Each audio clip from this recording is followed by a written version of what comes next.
One of the biggest fears of today's home buyers is buying a home and having it fall apart immediately after closing. And living in the interior of Alaska makes that kind of a real threat. We live in one of the harshest environments on the planet, and it doesn't take very long for a home to come back to nature. Luckily, we've got two ways that we can help reduce some of those risks. The first is to talk about them and make sure that everything's kind of out in the open, so that's why we're here, to make sure that you're aware of them before you get here. And the other is to get a home inspection with the best engineer you possibly can. So today we've got Tim Henry with Arctic Engineering here to talk with us about some actual nightmare scenarios that he's seen as he's been walking through homes with both buyers and sellers as one of our area's most foremost home inspectors. Tim is an amazing resource to have available, especially for our clients at Apex Realty Group, and I highly recommend him. Even if you're not working with Apex Realty Group, you should definitely give him a call. And I don't just recommend him to my clients. If I'm buying or selling, my own properties, he's the only one that I call because he's the one that I trust to make sure that everything is going to be found, and I can make sure that any property that I'm turning over or buying is going to be well inspected. I don't want there to be surprises after closing, and Tim can help reduce all of that. In fact, had he inspected my first home that I bought in Fairbanks, and I've talked about that a few times, I likely wouldn't have bought it. So Tim, thanks for joining us. No problem. Let's talk about a few of these, because a lot of them, buyers and just our viewers alike really don't have a lot of idea about what they're getting into until they're here. And I would prefer, and I think that they would too, that they're not discovering some of these things as they're going through a home inspection, because by that point we're already under contract. They've got earnest money down on a property, and chances are, they're paying for a home inspection.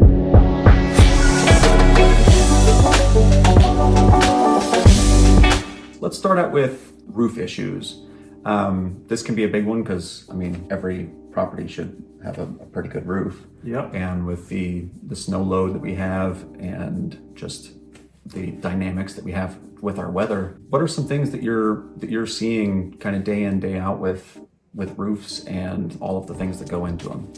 So one continued lingering problem that we have is winter 2021-22 was a record snowfall. That was more snow than we've had since approximately 1991. So the snow load exceeded 54 pounds per square foot. I personally worked on about 23 roof collapses that winter, and there was more than 50 houses where we found damage on the roof framing. They didn't collapse, but as you're looking in the roof framing at the trusses, there'd be cracks or some real problems as a result of that. And surprisingly, we're actually still seeing cleanup from winter 21-22, that record snowfall. We still come across houses we're inspecting under contract for a buyer, and we're taking a look at the roof framing, and we're still finding an occasional cracked rafter or cracked truss. And in most cases, it can be dealt with easy enough. It just needs to be repaired, and so we'll do a specification on that. I'm a licensed engineer, so and the structural is my specialty. So we'll do a little specification, and that usually gets passed off to a contractor. So it can certainly be dealt with, but that's not something you want to be surprised with for the next heavy snow load. Right. I think that when somebody coming up from the lower 48 is picturing a roof that they have grown up in, or not grown up in a roof, but in a roof of a home that they have grown up in, there's not much really thought that goes into it in the lower 48 because things are just so much different. Right. What is the difference between a roof where the snow load is far less versus the roofs that we have up here? Like, what is the extra thing that should be taken? We need much more robust roof structures. For many houses during that record snowfall year, and part of the problem is we had a heavy snowpack. Then in approximately December, we had over an inch of freezing rain. When you have freezing rain, it just soaks into that snowpack. It doesn't run off. It just becomes solid ice on your roof. And when you do the load calculations, in many cases, it's like exceeding 180,000 pounds on your roof. So you get a lot of deflection, and if it's not strong enough, you can exceed the yield strength and start getting permanent damage. And we just saw so much of that. And in the extreme cases, and contractors are still catching up to repairs on that, insurance jobs, full roof replacements, I mean, they're over $100,000. So that's kind of the extreme example of, one of the major structure problems. But in addition to that, because of the increasing freezing rain events that we have, I've lived here my whole life, and it seems to be that we're getting, we can have 20 below, and then a week later we'll get half an inch of rain, and then the next day it goes back to 20 below. So that rainwater doesn't run off the roof. In many cases, draining anywhere. It's not draining anywhere. It's forming ice, and it's up there for many months until it finally melts off. Well, so the ice damming problems that we're seeing seem to be much worse. There's many examples where even we'll have a house that is 20 plus years old, original roof, they never had a problem, but then they've got ice damming because the conditions are different. So there's ways to educate owners on how to mitigate that. Some clearing of the snow and ice may be prudent. But also, when you're inspecting a roof, whether it's a metal roof or even shingles, that's something that we're very careful to look for, is if there's any evidence of water backing up at the valleys or these flashings. We have just extreme weather conditions. In the summertime with 24-hour daylight, people don't realize it, but like even for a metal roof, you oftentimes have these sealants where the flashings are sort of adhered down to the roof surface. They're baking in the sun 24 hours a day. Yeah, just peeling right off. And, these sealants, they kind of break down from the UV light. And so then, in many cases, if the contractor didn't use the proper sealants, after 5 years, you got a leak. There's very specific things that should be used and that have been proven to last up here. Whereas I think there's many places in the country that are much more forgiving, with those sort of issues. So, and it's counterintuitive, but we hear people all the time, they say, oh, we prefer a metal roof. Well, for the 600 plus home inspections we do annually, we actually find in general more problems on a metal roof than shingle roofs because of the sliding snow and the extreme thermal contraction. So, maybe that roof surface is 100 degrees in the summer, and maybe it's 45 below zero in the winter. So that extreme thermal contraction, the joints come loose, the screws pop loose, the flashings aren't sealed anymore, and then the ice damming is kind of a mess on those metal roof valleys. Yeah, and those screws are held on there with the same rubber O-rings, so UV's gonna hit those too. Baking in the sun all summer. Makes it a lot easier for them to just pop right off. Yep. Do we have any issues with the difference between site-built trusses and engineered trusses with snow load? Yes. So, in general, we prefer to see engineered trusses because there's more assurance on how they were constructed. Typically, the joints or the gussets are the weak point. Now, yesterday, for example, I was in a very old house from the 50s. Beautiful house.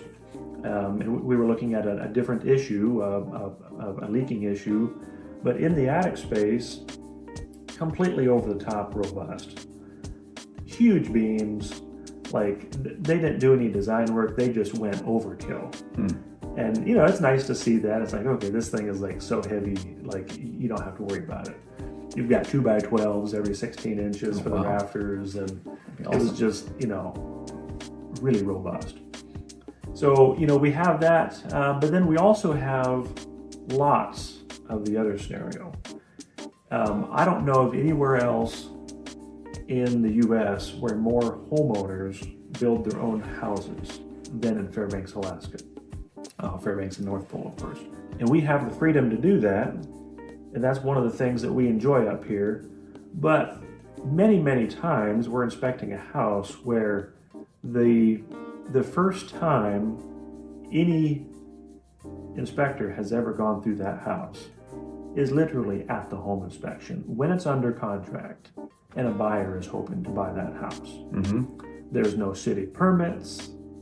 Now, I said this is outside of the city limits. City limits is actually quite small. The majority of the houses up here in Fairbanks and North Pole are not within the city limits.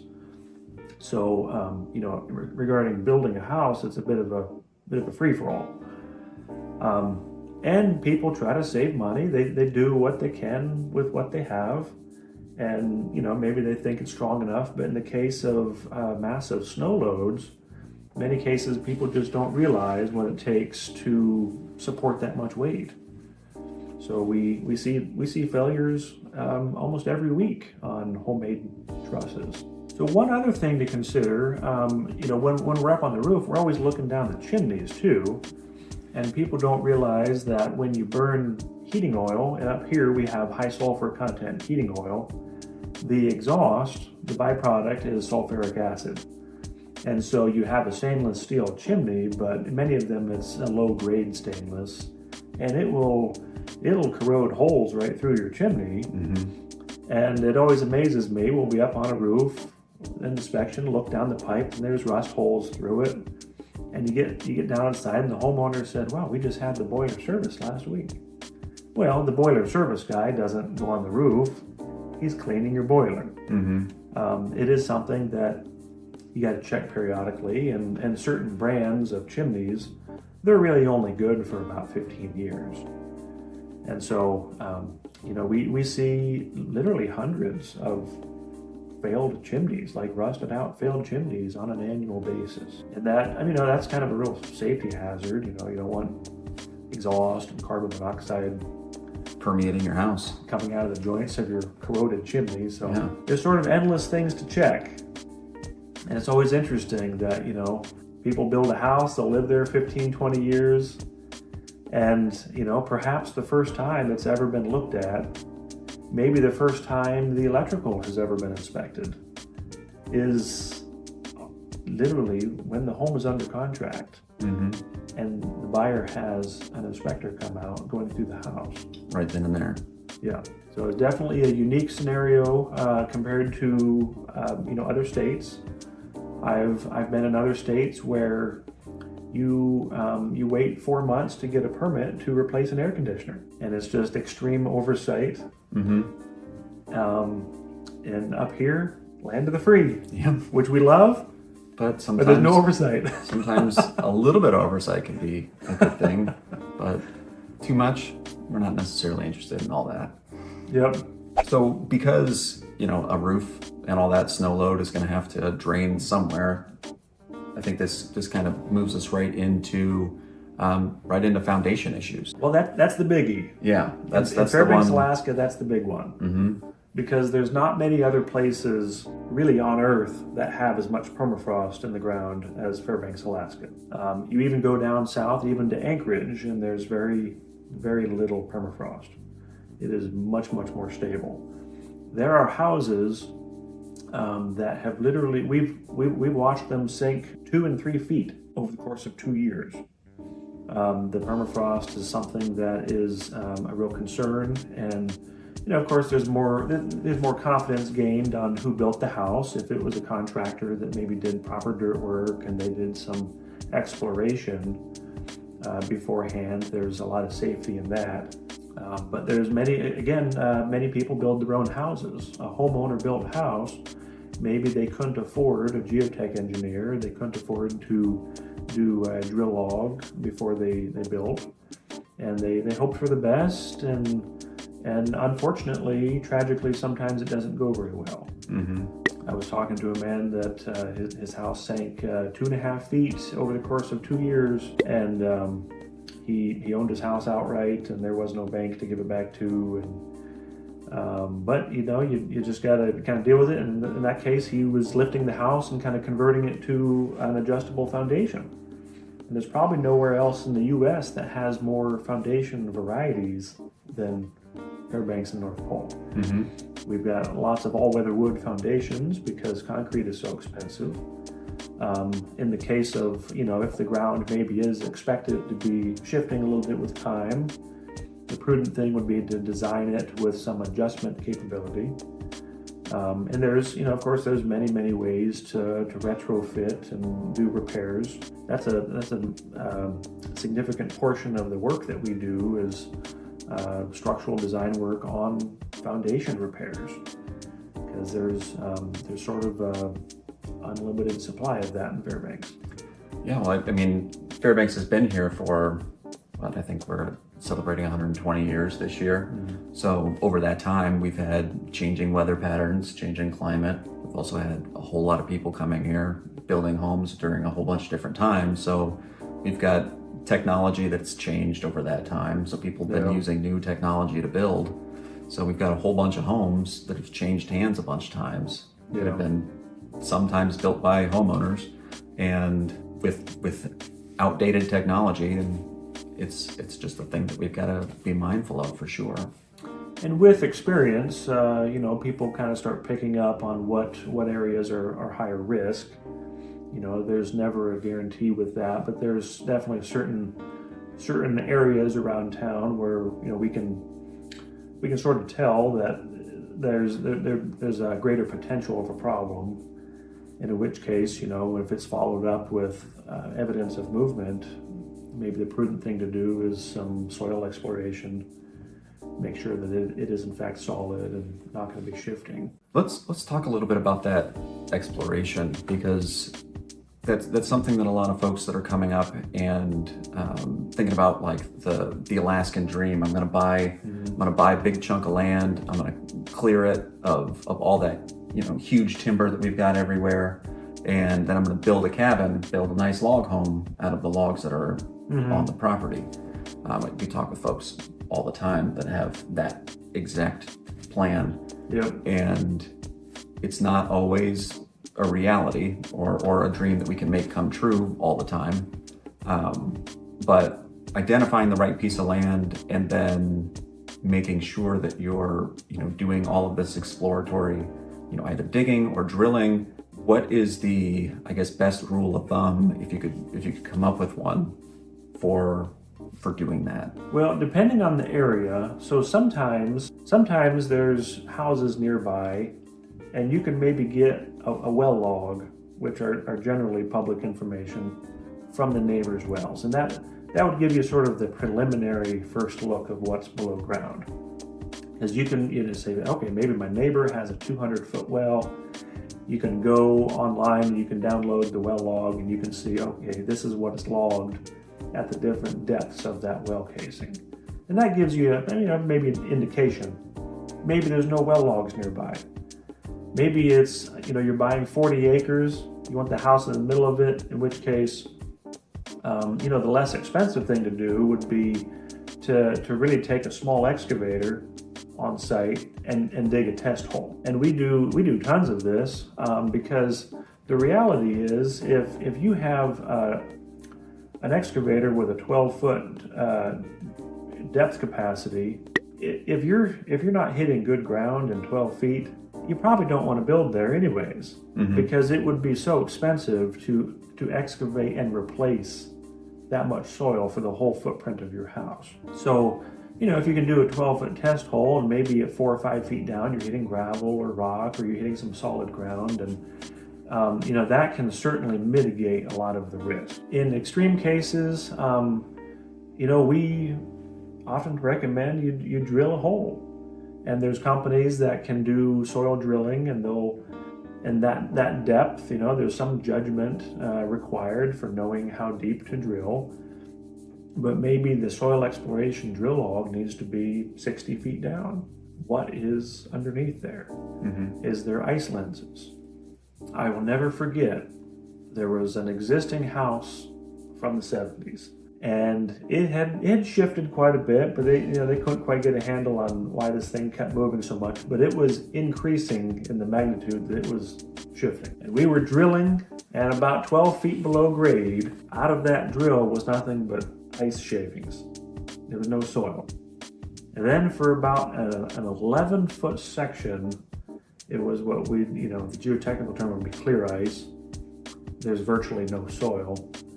It's just ice. Well, that's melting. And the homeowner looks and says, what happens when that 11 feet of ice fully melts? It drops 11 feet. We have that extreme examples here in Fairbanks. In many cases, we can identify those areas just through experience, and we kind of have some mapping to tell where the really bad spots are. But yeah, if you're wanting to build, a big, beautiful, expensive house, I think oftentimes it is well worth the money to drill the hole and have the soil exploration done to know for sure that you're not going to have that risk. So drill as many holes as you can, as deep as you can. Thinking about moving to Fairbanks? Well, click on the link below for my free relocation guide where I talk about top schools, top neighborhoods, and so much more. So since we're talking about foundations and roofs, let's also talk about drainage because, as you were saying, we've got lots of drainage issues in Fairbanks. Yeah, well, and every spring, we got a lot of snow melting, and in some springs it melts slowly, and the sunshine it sort of sublimates, and you don't have a whole lot of runoff. In some cases, it melts very rapidly, and you've got a very wet, muddy spring. Water infiltration, the biggest time of the year that's probably the most risk is in the springtime when all that snow is melting. If you've got a basement, of course we're looking for, is there appropriate waterproofing on the outside of that foundation, or if there's evidence of water ever having been in that basement previously. So yeah, definitely, we always sort of emphasize, maintaining that drainage. In most cases, if you have, proper rain gutters and maintained with good downspouts and proper slope, it's usually not a problem. The drainage, I think, can be, in most cases, easily mitigated, just with some basic homeowner maintenance. And part of the thing is we're going through a house with buyers. We do like to have those conversations with them to help maybe remind them of those risks and the things that they want to look out for.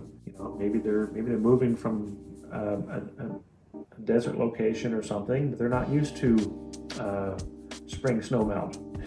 Yeah, maybe they haven't experienced that before.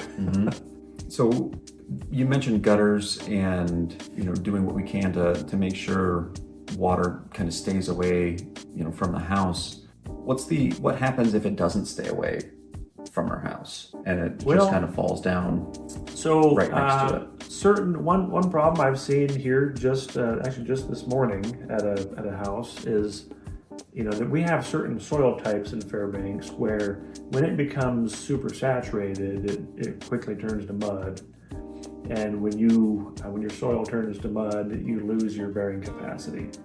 So, unlike gravel, you got compacted gravel, you can take quite a load, but loading up what they call the Fairbanks silt loam, which is windblown lust, when it is super wet and it's underneath your foundation or next to your house and super saturated, you're basically losing bearing capacity, and you're at risk of the house shifting. So, and this is somewhat rare cases because in many cases the builders mitigate that with proper gravel pads. But again, not every house up here was built by a builder. Maybe it was the first home that homeowner ever built. Could be. And in some cases, hopefully the last one they ever built. Well, we get a lot of folks that are relocating from Fairbanks and heading down to lower 48, to live out the rest of their lives. So sometimes that's exactly what's taking place. Yeah. Now, that's kind of a springtime thing, with the ground soaking up the water. But what happens after it's soaked all summer long and then starts to freeze in the winter? Well, so that's a good point because we do have a lot of frost susceptibility, and there's certain soil types that are more susceptible. But on that, like Fairbanks silt loam, when it is super wet and then freezes, it will swell. We were kind of amused last week at a power pole that had frost jacked up out of the ground and almost fully ejected itself. Usually has about 5 foot embedment in the soil, and there was about 12 inches left in the soil. And that's an extreme case, but that soil actually has a clay content to it, so it's really holding the moisture. Well, in the fall, we're getting rain, and so that soil gets wet, then it freezes, and then it deep freezes, and all that moisture content in the soil is going to swell, and it pushes it up. And then next summer, when it thaws, the soil comes back down, but your electric service pole may not necessarily come back down. Well, because there'd be a huge vacuum right in there, wouldn't Right. there? So it's just going to be held up by that lack of air. Yeah. So, it's very important, like your backfill against the foundation, it needs to be non-frost susceptible soil. Free draining, sandy gravel in most cases. If you have that saturated soil next to your foundation, we've seen many cases.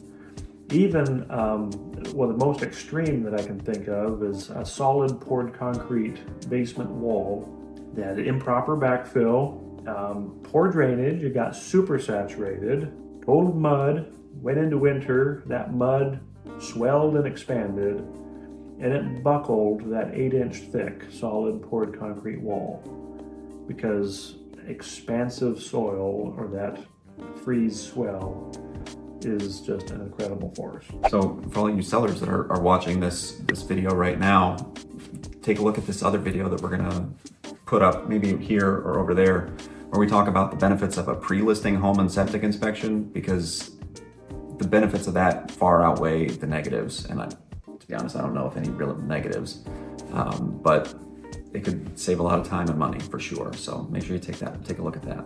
Oh, I almost forgot. In the future, we're gonna set up a video where we basically do a question and answer with Tim, where we ask viewer questions. So if you've got questions that you'd like an amazing home inspector here in Fairbanks to answer, drop them down in the comment section below, and we'll put all those together and we'll read them aloud in one of our videos coming up, and we'll answer all those questions. So make sure you hit the comment section below, and we'll get you squared away. So one of the big things that we have up here versus the majority of the lower 48 are septic issues, because of, again, kind of talking about the environment that we live in. Our septic systems aren't exactly like the septic systems that a lot of the country has. And a general lack of public utilities. Right.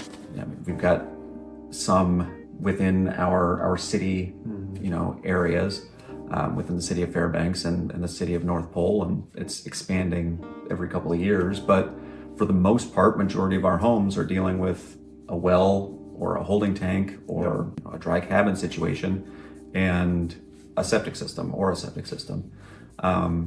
that operates a lot different than septic systems all over the place. So let's talk about a few of the nightmare scenarios that we've had and experienced with septic systems up here. So there's almost an unlimited amount to talk about regarding bad septics, but the real bummer in Fairbanks is the ground is so cold. You can dig a hole 4 feet down, and it's like colder than 40 degrees. It's so cold. So you don't really have much bacteria degradation happening.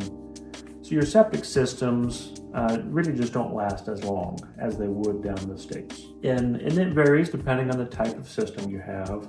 In some cases, maybe you'll get 10 years out of a leach field. In some cases, maybe you'll get up to 20 years or so. But really, in most cases, you don't get more than 20 years. But then even downtown Fairbanks, let's say you're on public utilities, we're finding that there's a good majority of the entire systems, the infrastructure is so old that it is wood stave pipe. And the problem with wood stave pipe in an extreme environment like this, you have some frost heaving, maybe the drainage wasn't real good, you got some frost susceptible soil. Well, when that 50-year-old wood pipe is shifting and moving, things don't go well.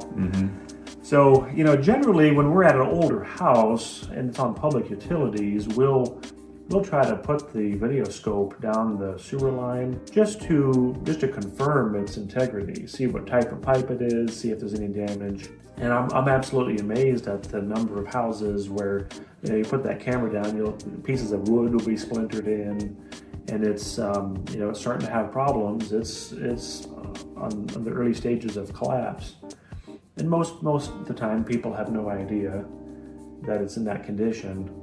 But they're expensive to repair. In many cases it's over $20,000 just to replace a sewer line on a public utility system like that. So it's definitely something that you want to try to find that and reduce that risk as you're buying a house to make sure you don't get stuck with those sort of expenses. But the septic systems, we have because of our soil conditions and the permafrost, we have different septic systems than in many other places down in the States. They have to basically be built above ground to accommodate the frozen soil. And there's a little bit different maintenance, different longevities, and it's just a unique scenario up here. We just have to be different, I guess. Mm-hmm. Because one of the things that we hear from sellers a lot of times is that, well, the septic system, it's been working just fine for 20 years. We've never had any problems. And then we get the septic test and we find out, well, it may have never backed up on you, but it's still not a passing septic system. What are some things that go into a failing septic system, especially with what we've talked about thus far with, permafrost melting, mm-hmm. and, groundwater being what it is? Well, in many cases, the line coming out to the tank, or maybe the septic tank itself, is shifting. For a certain era of septic tanks, the incoming lines and the outgoing lines were basically held onto the tanks with these rubber Fernco couplings. It doesn't take a whole lot of soil movement to tear a rubber boot off of a tank. Once it's shifted a little bit, then it's not aligned very much, and then it's going to start catching toilet paper and it's going to start backing up. Mm-hmm. I was at one just the other day that, they said, oh, we never had a problem with it. I went out there and they had a lift station. So in that particular case, they had a grinder pump. Because of the high water table out in North Pole, they had a basement, so it's got to physically lift it to a higher elevation to get that separation from the groundwater table. Well, the lift pump, the wires were kind of down low and the snow is melting and everything's wet. The wires are sitting in a mud puddle and they're kind of melted and burned, and the pump wasn't working. And you talk about it, and all of a sudden the lights are going off, and say, oh, well that must have been why we had that problem 2 nights ago. So we do have unique situations, and more private systems. Many of them, and they're not all bad. There's many systems that last just fine. They're installed very well. They've got good quality HDPE plastic tanks, and they're appropriately sized, and they'll last a very, very long time. And they're trouble-free for 20 plus years. But there's also some of the installers, maybe they didn't do as good of a job. And again, it's maybe a little less oversight on things like that in Fairbanks than other areas across the country. And so, you can. I met a 19-year-old septic installer the other day.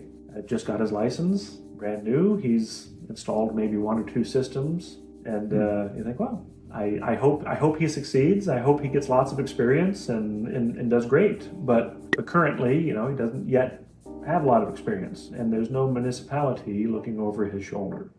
So that's where the testing comes in during the home sale to confirm that this is in fact a system that's going to function properly. Yeah, because it's a pretty poopy situation if it doesn't. Yes, it can be. So as we've talked about kind of different ages of homes being built in different times and using different technology, it kind of seems like we might be seeing different electrical issues as we're going through some of these homes too.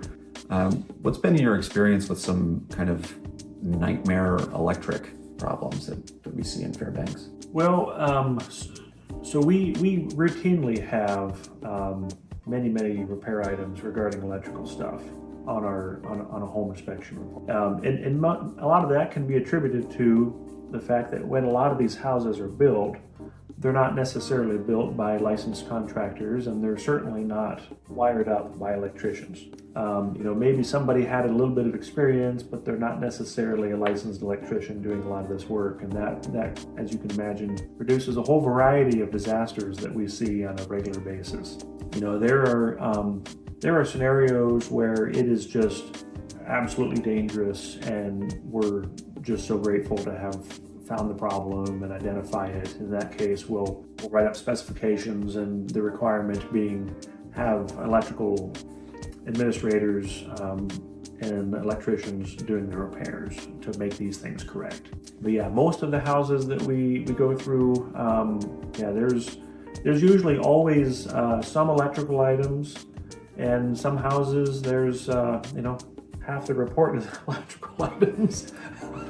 Yeah, when you start seeing letters involved in the report with electrical items, that's when we got some big issues. Yesterday I had electrical item. I was started with AB. I ran out of letters. Oh my goodness. So, in many cases, these older houses, we see, people say, oh, well, it's functional, but maybe it's not grounded properly. We hear scenarios where, they say, oh yeah, every time we have a power surge, it's like we lost our TV, and then our new clothes dryer died, our dishwasher died, the little motherboard got messed up. Well, if that sort of thing is happening from a power surge, in most cases the system's not grounded properly. And that's things that we have, special tools for testing that specifically. During a home inspection, of course, we're going to open up the panel and go through the circuits. We're going to test every receptacle and do our best to kind of dissect. Now, we can't see inside the walls how they connected everything, but we can test all the circuits and confirm that we've got proper grounding and that we're meeting electric code. Mm-hmm. There's panels that are outdated. They put these things in the 70s, and then there's certain brands that they lost their UL listing because they're just dangerous. They've got aluminum bus bars. You draw too much power, it melts the aluminum bus bar. It's not good. He's agreed to replace it for like $1,200 for us, and he's doing it next week. Oh, terrific. That's great. It's a heck of a price too. Replace the panel before you list the house. Yeah. Here I was feeling bad giving her the bad news, but well, I mean, that's... she was wanting that confirmation, and actually, to my surprise, prepared to go ahead and change that. And she was kind of somewhat already aware to some degree that was upcoming. Mm-hmm. When those sort of things come up, when you have a buyer, and we're going through the house with the buyers, and maybe they're coming from a place where there's a little bit more oversight from jurisdictions and building code requirements and stuff. Maybe they're not used to seeing the magnitude of issues that we have up here. It's just it doesn't go well when you're having that. It's the same conversation. Mm-hmm. It really doesn't usually go well when you're having it with the buyers versus with the sellers, in which case you say, well, this really needs to be done. Fortunately for her, she was prepared, and that's no big deal. That's just one of the benefits of doing those pre-listing inspections for the seller, because having that knowledge ahead of time and being able to go on the market with something like that fixed is a lot more efficient. Yeah. Well, we packed a lot into this one, so if you need to watch it a few times, I totally understand. And if you're moving up to the area and you're going to be getting a home inspection, I highly recommend working with Tim Henry, even if you're not working with Apex Realty Group, which, that's up to you. But I highly suggest his services. That's why I recommend him to not just our clients, but I also work with him myself for anything that I'm buying or selling too. I hope you got a lot of value out of this video. If you did, make sure you give it a thumbs up. Make sure you drop any comments or questions down in the comment section below. If you'd like to see some more content just like this, you can make sure to subscribe to our channel. That always helps too as well, because about 99% of you that are watching our videos aren't subscribed to the channel. So if you did subscribe, you get to see a lot more of this content. So make sure you do. If you have any questions, you can reach out to us, 907-885-0316. You can also check us out on our website, www.fbxhomesearch.com. Thank you so much and have a great day.